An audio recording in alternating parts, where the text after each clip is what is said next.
ابراہیم 10 साल का एक प्यारा सा लड़का था। वो अपनी 3 बहनों का इकलौता भाई था, इसीलिए अम्मी अब्बू के साथ साथ बहनों का भी बेहद लाडला था।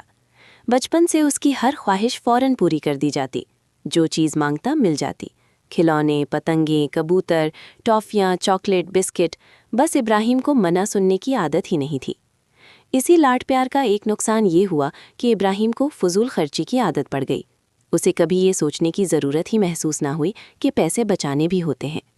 रोज़ स्कूल से आते हुए वो दुकान से बाजार वाली चीज़ें ले लेता, कभी चिप्स, कभी पापड़, कभी रंग बिरंगी टॉफ़ियाँ। जो पॉकेट मनी मिलती वो एक दिन भी नहीं टिकती। दूसरी तरफ इब्राहिम की तीनों बहनें अपनी पॉकेट मनी में से थोड़े थोड़े पैसे बचा कर रखती थीं। वो जानती थीं कि हर ख्वाहिश फ़ौरन पूरी करना अक्लमंदी नहीं होती। एक दिन गांव में बड़े ज़ोरों शोर से मेला लगने वाला था। गांव के तमाम बच्चे खुशी से निहाल थे। झूले, खिलौने, मिठाइयाँ, गुब्बारे, सब कुछ मेले में मौजूद था।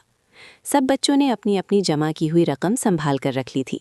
इब्राहिम की बहनों ने भी आपस में तय किया कि इस दिन हम अपनी पॉकेट मनी किसी को नहीं देंगी, क्योंकि हमने ये पैसे खास इसी दिन के लिए बचाए हैं। मेले वाले दिन सब बच्चे अपनी जेबों में पैसे डाले खुशी खुशी रवाना हुए।